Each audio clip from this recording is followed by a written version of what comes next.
All right, so we're diving into one of the most, I think, surprising political comebacks in recent history. Absolutely. Donald Trump back in the White House in 2024. I mean, think back. 2020, he loses the election. Right. And then he's hit with, what, a bunch of legal battles? Like, it seemed like his political career was finished. Yeah. And then, boom, 2024, he wins again. Yeah. So how did this happen? How do you pull it off? It's a story that really makes you think about resilience, strategic alliances. Yeah. And I think a little bit of luck was involved. Yeah, totally. All right, so let's rewind back to 2023. Okay. Trump's facing this major legal hurdle, right? This case alleging financial misconduct. Some people were saying this could be the end for him, politically speaking. Yeah, this was a big one. And what's fascinating is how his legal team, led by Alexander Fields, decided to approach this. Okay. So they didn't just try to refute the charges point by point. They kind of went on the offensive. They were claiming that this whole case was politically motivated, like a witch hunt, they called it. Oh, I see. So it wasn't just about, like, the legal battle itself. It was about shaping how the public saw it, too, Yeah, right? exactly. Okay, but how did they actually manage to do that? I mean, were they able to discredit the evidence somehow? Well, they did a few things that were really effective. Okay. First, they were highlighting these inconsistencies in the prosecution's case. They were suggesting, that the evidence was weak, maybe even fabricated. Right. And then they dug up past statements and actions by those who were involved in the case. Oh, interesting. And they were implying bias against Trump. Ah, okay. And they were also really good at using media appearances, getting out there and presenting their side of the story. They were painting Trump as this victim of a political conspiracy. Wow, so it was a combination of, like, legal maneuvering and public relations, Yes. right? A two-pronged approach. Yeah, and it sounds like it really resonated with Trump's base. Oh, absolutely. His supporters already believed he was being unfairly targeted by the establishment. Right. And this strategy just played right into that. Yeah. They saw the legal case as, just another attempt to silence him. Right, right. And it's not like Trump shied away from using this to his advantage either. No, not at all. He was all over social media holding those huge rallies, using that Witch Hunt 2.0 slogan. Yeah, he was really good at that. Really firing up his base. Yeah, he understood how to turn adversity into a rallying cry. Yeah. And the more people questioned the motives behind the case, the more his base solidified. They rallied around him. It's like he was almost gaining strength from these attacks. You could say that. It's pretty wild. But then, of course, we had the actual courtroom drama. What was the atmosphere like during the trial? Oh, it was tense, to say the least. Yeah. Every little twist and turn in the case was amplified by the media. Of course. And both sides are really bringing their A game. Wow. It felt like the whole country was holding its breath, just waiting for the verdict. And then, boom, acquittal. That had to be, like, a huge turning point. Oh, absolutely. It was pivotal. It completely shifted the narrative. Suddenly, he wasn't the disgraced politician facing potential jail time. He was the vindicated warrior, a symbol of defiance. Oh, wow. Almost like a political rebirth, Yeah, you could say that. But just when it seemed like things were going his way, there was that scary incident at the Michigan rally, the assassination attempt. Man, talk about a shocking turn of events. Absolutely. That shook everyone, regardless of their political leanings, I think. Yeah. It was a real reminder of the dangers of how polarized things have become and the threats that public figures face. His security detail must have been on high alert after that. What can you tell us about how the Secret Service responded? They were amazing, incredibly swift. Like within seconds of the first shot, Wow. they had surrounded Trump, rushed him off the stage. Wow. The person who did it, they were caught almost immediately. Thankfully, nobody else was hurt. That's incredible. I mean, their quick thinking probably saved lives. But it's also kind of sad that it fed into that narrative of Trump as, like, this target, almost a martyr, Yeah. Did he use that to his advantage politically? He did. He was careful not to exploit the situation too directly. Right. But his campaign messaging shifted a bit. He started talking more about the threats he was facing, Okay. the forces that were out to get him and his supporters. So it's almost like he was suggesting his opponents were somehow responsible for the violence, even though there wasn't any evidence of that. Exactly. It was subtle, but effective. He was playing on people's fears, basically saying, they're not just after me, they're after you too. Wow. So he turned this scary event into another opportunity, to energize his base and delegitimize his opponents. It's a pattern we see throughout his career. But there's another part of this story we can't ignore. You're talking about Hillary Clinton coming back into the picture. Exactly. It's like their rivalry never really ended, even after 2016. Yeah, it's true. They were back at it constantly in the news, going back and forth. Yeah. And it definitely played a role in shaping the 2024 election. Yeah, it felt like a blast from the past. Right. Suddenly it was 2016 all over again. Yeah. Clinton and Trump just going at it in the media. Yeah. How was it different this time, though? Well, I think it was a bit of both, Okay. On the one hand, their rivalry had really grown over the years, Yeah. fueled by all those investigations and the political maneuvering. Right. So their attacks were definitely more personal this time around. Okay. But then at the same time, the country was even more divided than it was back in 2016. Yeah, for So their back and forth just tapped into those existing divisions. Yeah. It's scary to think about. Yeah, it made the whole situation feel even more volatile. It sounds like a powder keg waiting to explode. You could say that. And right in the middle of all this, Trump's putting together this really fascinating group of supporters, Yeah. bringing in people you wouldn't normally associate with a presidential campaign, Right. like Dana White, the UFC president, Yeah. Joe Rogan, the podcaster. It's huge. Even Elon Musk, the tech guy. Yeah, that was a surprise. It was a very diverse group, to say the least. That's one way to put it, and it was a smart strategy. Yep. I mean, each of these people had a unique appeal to different groups of voters. Right. And they helped to broaden Trump's base in a way that traditional politicians just couldn't. Yeah, okay, let's break this down a little. Sure. Starting with Dana White, Mm. you mentioned he had this connection to a younger, more diverse demographic. Yeah. Through the UFC. Right. But how did that translate into political support for Trump? Well, White was very vocal about his admiration for Trump. Yeah. He loved Trump's business sense and his no-nonsense style. Right. He praised Trump constantly at UFC events. Oh, wow. Even had some UFC fighters show up at Trump rallies. So it was like direct endorsements plus using the star power of those fighters. Exactly. But the UFC is also known for its, Energetic personalities. energetic and unpredictable personalities. Did that ever clash with the whole traditional image of a political campaign? There were definitely some moments where it felt like a culture clash. Okay. But honestly, I think that was part of the appeal for some voters. Yeah. They were tired of the same old political talking points, They Okay. wanted something raw and real. Authenticity, even if it's a little rough around the edges. What's a good way to put it? And speaking of authenticity, let's talk about Joe Rogan. Okay. He's known for those long conversations where he really digs deep into issues with his guests. Yeah, he's a great interviewer. So how did his support for Trump play out? He was definitely more subtle than Dana White. Okay. He didn't officially endorse Trump or anything, Right. but he had him on his podcast a bunch of times. Oh, wow. And these weren't just quick interviews. These were in-depth conversations that went on for hours. Wow. Covering everything from politics to culture to even science. That's interesting. So it wasn't really about endorsements. Right. It was about giving Trump that platform. To speak directly to Rogan's audience, which is huge. Yeah, millions of listeners. And I bet that audience is pretty diverse, too. Oh, It absolutely. covers a lot of different political views. Rogan's always been proud of that. Yeah. Having a diverse audience. Yeah. He says he wants to challenge people's thinking no matter what their beliefs are. Right. So having Trump on was a way to expose his listeners to Trump's perspective.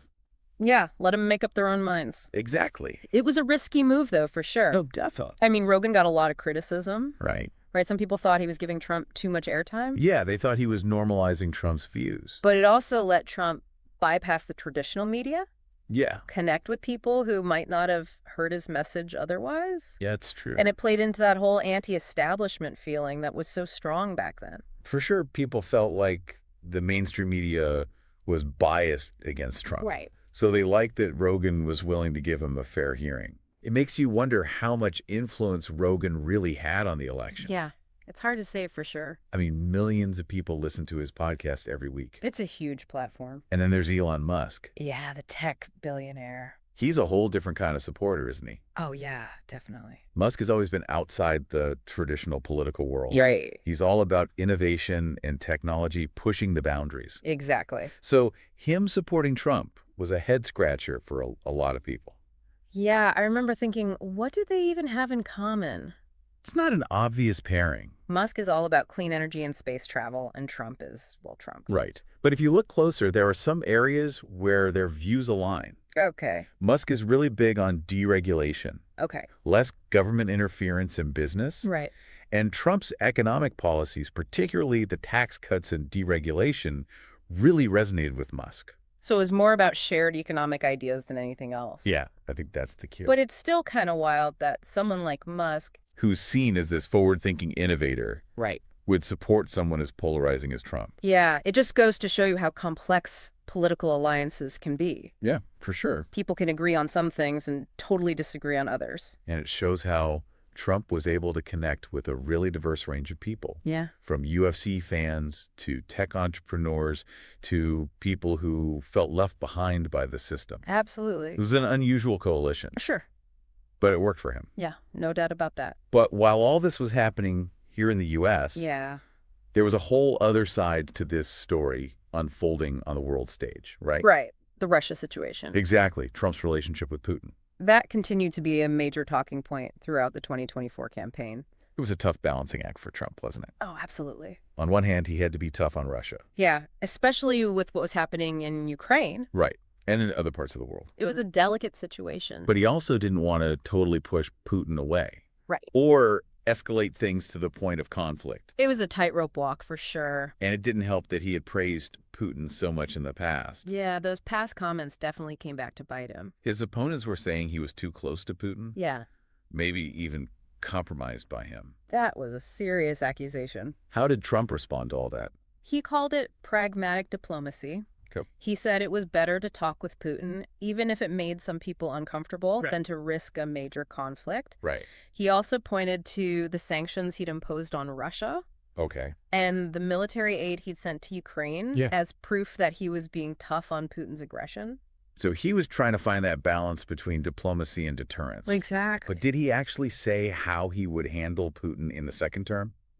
Not really. He's pretty vague on the details. Okay. Mostly stuck to these broad statements about wanting to make a deal with Putin Right. and restore peace to the region. But no specifics on how he'd actually do that.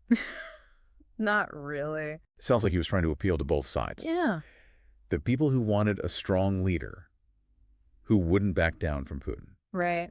And the people who were tired of conflict and wanted a more diplomatic approach. It was a clever strategy. It really shows how complicated it is to deal with someone like Putin. Oh, yeah. Putin's a tough one to figure out. And it wasn't just Russia he had to deal with. Right. He was also going up against a strong opponent in Kamala Harris. Yeah, the Democratic nominee. She ran a very different kind of campaign. Yeah, much more focused on progressive values and inclusivity. Okay. Her vision was of a more equitable America. It's fascinating how different their campaigns were. Oh, yeah, total opposites. You had Trump with his big rallies, Yeah. all that fiery rhetoric, Right. always grabbing headlines with those off-the-cuff remarks. He was a master at that. And then you had Harris with her more measured approach, Yeah. focused on the policy details, Right. appealing to unity and reason. They represented two very different paths for the country. And the 2024 election was like a choice between those two visions. Exactly. And I bet the debates between them were pretty intense. Oh, they were electrifying. Yeah. You had Trump the showman always ready with a joke or an insult. Right. And then you had Harris trying to stay calm,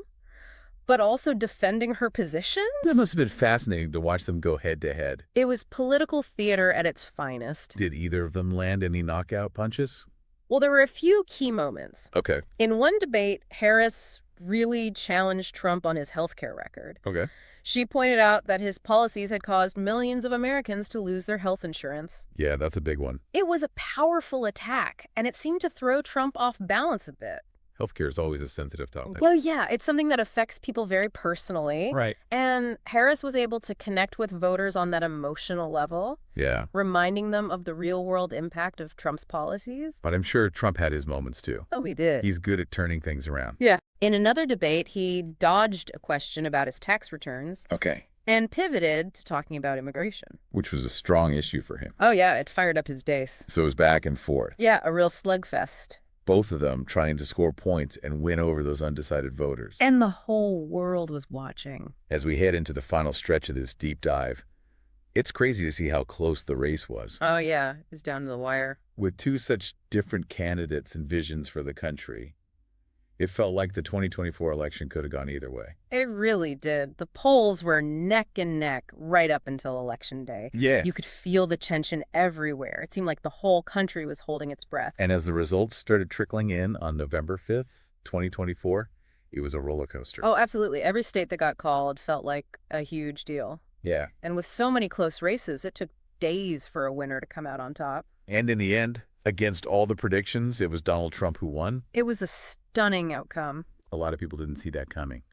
What about you? What were your thoughts when the results came in? I have to admit, I was surprised, like a lot of political analysts.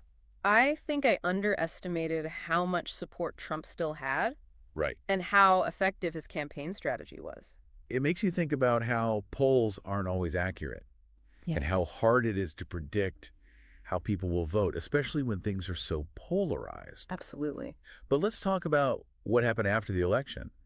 Trump's victory speech was classic Trump, wasn't it? Oh, yeah, full of defiance and triumph. Yeah. And a whole lot of self-congratulations. He basically said this win proved his policies were right. Right, and that he was fighting against this so-called deep state. Yeah, that was a big part of his message. He also promised to keep fighting for the forgotten men and women. The ones he said the establishment had ignored. Exactly. What about the Democrats? How do they react? There was a lot of shock and disbelief. A lot of Democrats thought Harris would win. Yeah. So they had a hard time accepting the results. It's got to be tough to process something like that. Yeah, it was a major blow. Did this second win change Trump at all? Did he seem different? Maybe more humble after losing in 2020 and then having to fight his way back to the top? It's hard to say, but I think this victory actually made him more confident. Okay. It reinforced his belief that he had the special connection with the American people. Like it validated everything he'd been saying. Right, and that he was the one who was meant to lead them. So where does this leave us? Trump's back in the White House with a whole new set of challenges and opportunities. What are some of the key questions we should be thinking about going forward? Well, how will Trump approach this second term? Will he try to unify the country, maybe moderate his tone and policies, or will he stick with the same populist rhetoric and confrontational style he used before? That's a big question. Oh. And what about foreign policy Yeah. How will he handle the war in Ukraine? and that whole complicated relationship with Russia? Will he keep trying to work with Putin, or will he take a tougher stance? And here at home, how will he deal with all the division that's grown even wider during his presidency? Can he bring people together, or will things just keep getting more divided? These are all really important questions that we're going to have to keep asking ourselves in the years ahead, and we may not have the answers right now. Right. But one thing's for sure. Donald Trump's return to power is a story that's going to keep unfolding, and it's going to make us think about some hard truths about American politics. Absolutely. It reminds us that the political landscape is constantly changing. Yeah. And that anything is possible. It also shows how important it is to understand the forces that shape our political system. And the choices we make as citizens. Exactly. As we wrap up this deep dive, I think it's important to remember this is just one chapter in a much bigger story. Yeah, this is far from over. The Trump presidency, both terms will have a lasting impact on American history. No doubt about it. But it's up to all of us to decide what that legacy will be. Right. And how we're going to move forward as a nation. And as you keep following the story, it's important to listen to different viewpoints. Yeah. Think critically about what you hear. Right. And never stop asking questions. Thanks for joining us on this deep dive into one of the most unpredictable chapters in American political history. My pleasure. Thanks for having me.